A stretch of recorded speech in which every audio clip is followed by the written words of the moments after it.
Il y avait du monde ce samedi soir à Rezé. Dans la foule, les locaux qui en profitent pour découvrir un nouveau sport. On est de Rezé, mais c'est la première fois qu'on vient voir l'équipe de volley féminine de Rezé. Et on va les soutenir contre Saint-Raphaël, forcément. Et les supporters du VBN à la découverte d'une nouvelle salle. C'est la première fois qu'il y aura autant de spectateurs pour du volley féminin, donc c'est quand même sympa d'être là.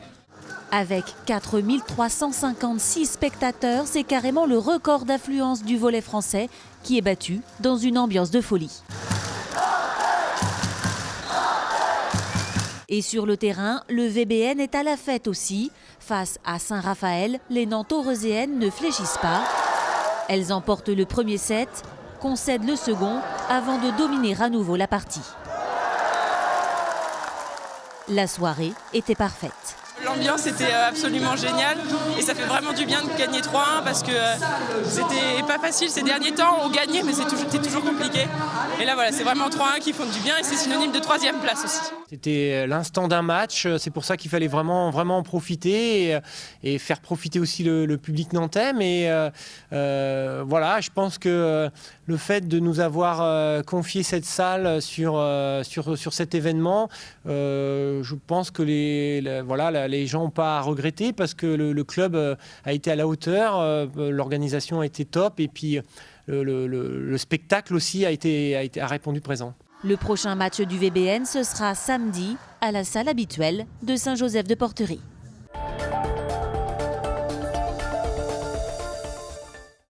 Depuis un mois, la routine est presque toujours la même à la Genolière. Petit déjeuner en commun, puis 1 voire 2 entraînements au programme de la journée pour le groupe nantais. Débarqué à Nantes le 11 décembre dernier, Sergio Conceição et ses méthodes ont transfiguré un groupe au plus mal début décembre. Mais pourtant, lorsqu'on lui demande ce qu'il a fait à l'équipe pour obtenir ce résultat, la réponse fuse. Rien du tout. J'ai fait mon travail. Les joueurs, lorsqu'au moment, ils ont été magnifiques à comprendre. Tous les jours, le travail qu'on fait dans le terrain et hors du terrain aussi. À écouter le technicien portugais, la résurrection du FC Nantes serait à mettre entièrement au crédit de ses joueurs. Pourtant, le changement d'habitude et les méthodes de travail proposées ont bousculé un groupe endormi. On avait peut-être besoin d'un petit coup de collier à ce niveau-là pour pouvoir progresser et avancer. Déjà, on travaille quand même beaucoup plus tactiquement et aussi au niveau de l'état d'esprit. Je pense que ça se ressent sur le terrain. Il y a beaucoup plus d'envie, beaucoup plus de hargne. Dès la perte du ballon, on sent une équipe tout de suite agressive. Résultat de ces efforts, le FC Nantes a tout gagné depuis l'arrivée de Conceição. C'est vrai qu'on a 4 victoires, mais ça c'est du passé. Et il faut regarder demain. Le prochain match, c'est toujours le plus important. Car une victoire face à Nancy permettrait au FC Nantes de se retrouver dans le dernier carré de la Coupe de la Ligue, ce qui ne lui est plus arrivé depuis la saison 2013-2014.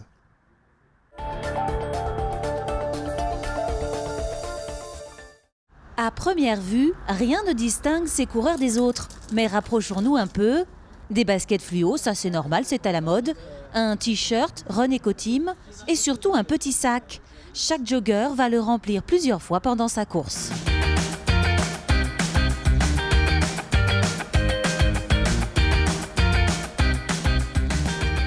Un geste citoyen et depuis un an une association.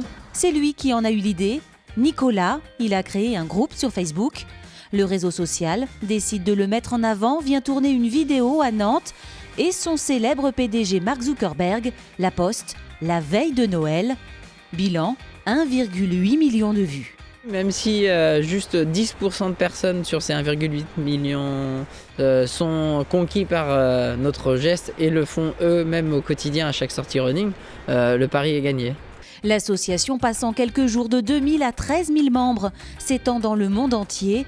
Les sponsors affluent. Du matériel est ainsi offert à plusieurs pays d'Afrique.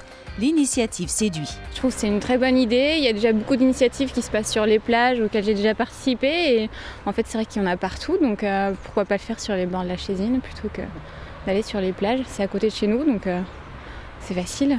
Une sortie en groupe est organisée ce dimanche 15 janvier, simultanément dans une trentaine de villes françaises. Avis aux Nantais, le rendez-vous, c'est à 10h devant l'Éléphant.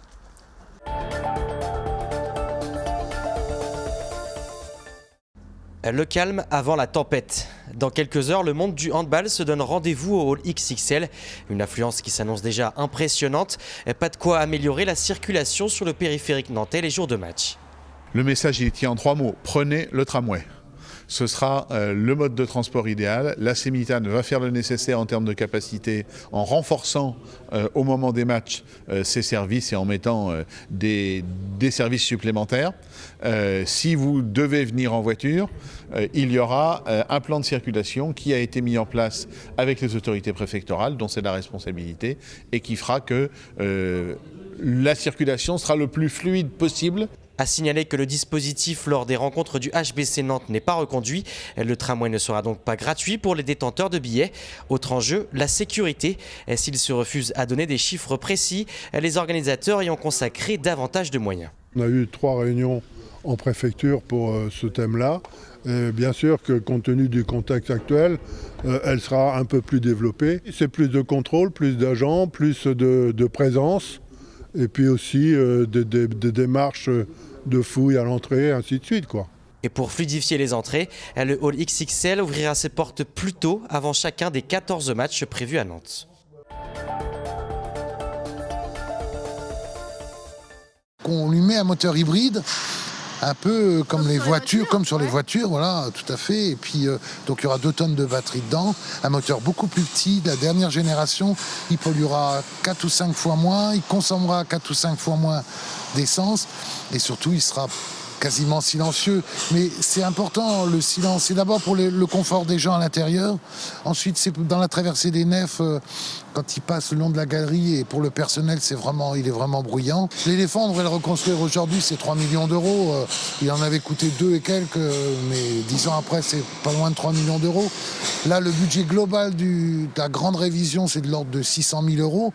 Mais avec ça, on va repartir pour 10 ans. Donc, et c'était indispensable.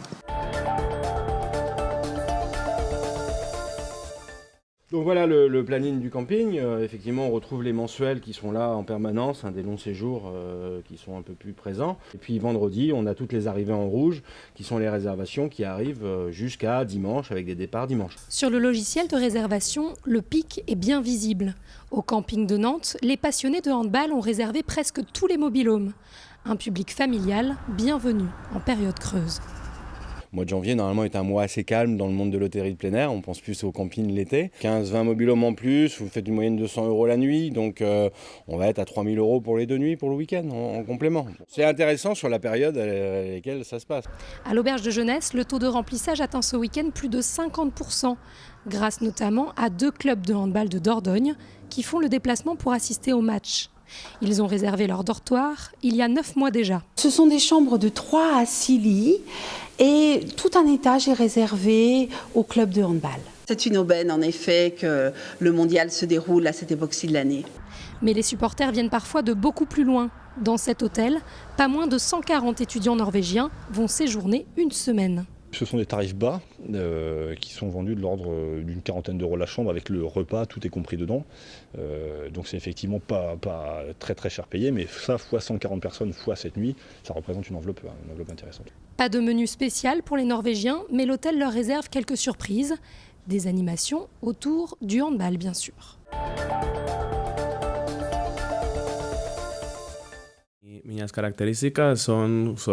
C'est un joueur rapide, explosif, puissant, habile des 2 pieds. C'est un joueur qui fait des passes décisives, qui marque des buts.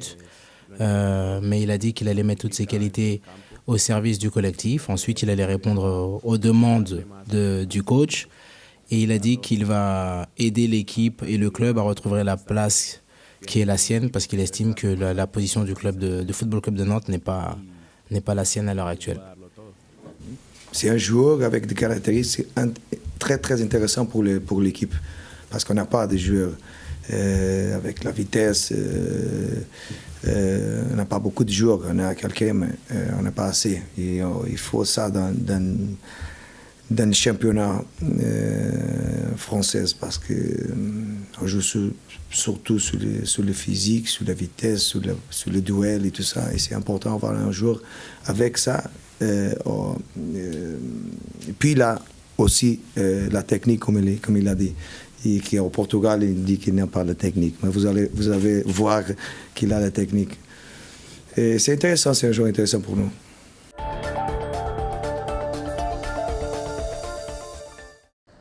Les experts sont arrivés peu après 13h en gare de Nantes. Sur le quai, pas de supporters. Les déplacements des Bleus restent très confidentiels. Juste des voyageurs agréablement surpris de croiser l'équipe de France. Nicolas Karabatic et ses coéquipiers arrivent de Paris. Ils jouaient ce mercredi soir le match d'ouverture du mondial face au Brésil. Après la belle victoire, il faut penser maintenant à la confrontation suivante, se reposer et s'entraîner. On va déjà profiter de la journée pour récupérer du match d'hier soir et s'installer à l'hôtel et préparer le match de demain. Donc on n'a pas beaucoup d'infos sur l'équipe du Japon. Les coachs vont devoir se mettre au boulot pour essayer de récupérer quelques infos et voilà, continuer sur la lancée du match d'hier. Et nul doute que le public et l'ambiance seront au rendez-vous. Je pense que Nantes a montré que c'est vraiment une terre de handball. On a joué avec Paris en fin décembre, le choc du championnat. Il y avait la salle XXL qui était remplie et ça on ne le voit pas partout. Et je pense que Nantes a vraiment montré que c'était une ville sportive et une terre de hand. Encadrés par un dispositif de sécurité, les champions du monde en titre ont filé rapidement vers leur hôtel, au nord de l'agglomération.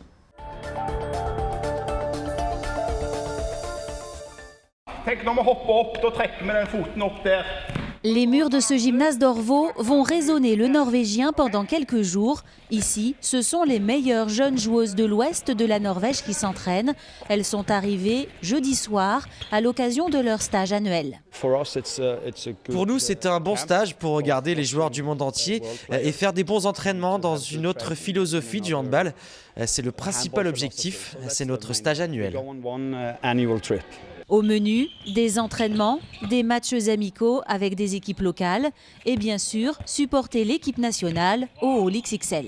Je suis venue voir mon équipe nationale, la Norvège, et faire des entraînements, des matchs, pour voir quel est le niveau de nos adversaires. Ils sont en tout 110 élèves hébergés dans un hôtel au nord de Nantes. L'occasion de goûter à la gastronomie locale, mais a priori, pas vraiment le temps de faire du tourisme. J'aimerais trop qu'on puisse aller à Paris, mais je ne crois pas que c'est prévu. Je suis d'abord venue pour jouer au hand pour m'entraîner. Ce lundi soir, des matchs sont prévus à Bougnay contre les jeunes de la CJB.